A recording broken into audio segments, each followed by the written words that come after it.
Pada kali ini kita akan melanjutkan video sebelumnya, yaitu dasar-dasar pemasaran online. Sekarang masuk ke bagian kedua. Pada video sebelumnya dikatakan bahwa pemasaran offline pada dasarnya sama dengan pemasaran online. Yang berbeda adalah medianya. Keunggulan dan tantangan dari internet marketing ya karena medianya yang online. Di sini memiliki beberapa karakteristik. Yang pertama adalah kecepatan. Melalui internet kita bisa dengan cepat menjangkau banyak orang. Dan yang kedua juga bisa real time. Ya, jika target pasar kita sedang online dan kita langsung menyebarkan materi online, maka dia dengan cepat bisa menangkap informasi dari kita. Dan yang ketiga adalah masalah biaya. Untuk sebagian hal, biaya marketing dengan cara online itu menjadi sangat murah. Misalnya mengirimkan 1000 email cukup dengan biaya beberapa ratus ribu saja. Beda jika kita mengirimkan surat secara offline, ya 1000 surat tidak akan cukup dengan biaya 100.000 atau berapa ratus ribu, perlu jutaan. Bukan hanya email, di sosial media juga gitu murah. Begitu juga saat kita akan membuat website yang bisa diakses oleh banyak orang, itu biayanya cukup murah. Nah, kecepatan, real time, dan biaya di sisi lain ini adalah keunggulan dibandingkan dengan pemasaran offline. Tapi di sisi lain ini juga tantangan. Kenapa?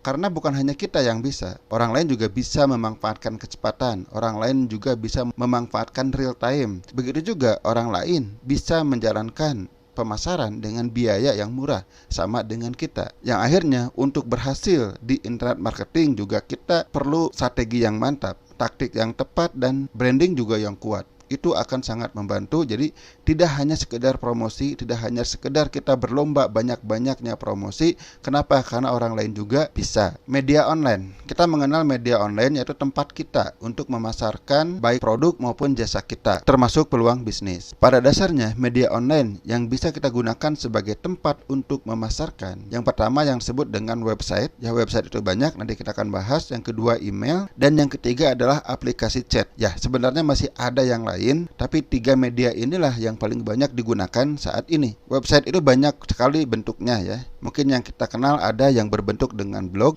Jadi jangan bingung ya, apa bedanya website dengan blog ya? Blog itu bagian dari website, salah satu konsep atau salah satu bentuk website. Ya, blog itu singkatan dari weblog, artinya website yang berbentuk log yang ditulis secara berurutan. Yang kedua, jenis website yang banyak digunakan adalah yang disebut dengan e-commerce atau dengan bahasa kita sehari-hari disebut dengan toko online. Toko online juga ada 2 macam. Yang pertama toko online yang kita bisa buat sendiri, artinya milik kita sendiri. Yang kedua adalah toko online yang dibuat oleh pihak lain dan kita bisa menggunakannya, yang disebut dengan marketplace ya. Contohnya banyak seperti Lazada, Bukalapak, Tokopedia, Shopee, dan sebagainya. Dan yang ketiga bentuk website itu yang berbentuk sosial media. Ini juga banyak ya, zaman sekarang bisa dikatakan zaman sosial media.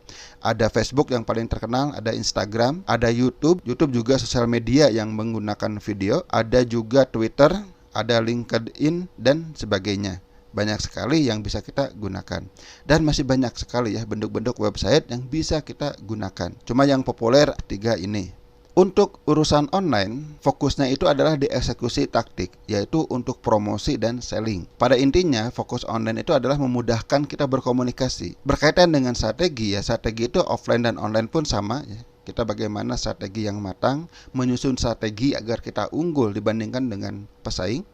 Begitu juga dengan brand, online maupun offline tetap brandingnya sama. Nama yang dimunculkan seperti apa, kemudian value yang akan kita tampilkan seperti apa, itu adalah branding. Yang berbeda adalah antara online dengan offline itu fokusnya ada di promosi dan selling ya. Seperti tadi dikatakan bahwa online itu promosinya menggunakan media online. Begitu juga dengan selling menggunakan media online. Di sini saja perbedaannya pada intinya. Kalau yang lainnya sama, hanya yang membedakan saat promosi dan saat selling kita menggunakan media online. Oke ya, jadi ini gambaran besar transisi atau perbedaan antara marketing online dengan marketing offline. Masih ada video yang ketiga dan selanjutnya yang akan membahas lebih jauh tentang dasar-dasar marketing online.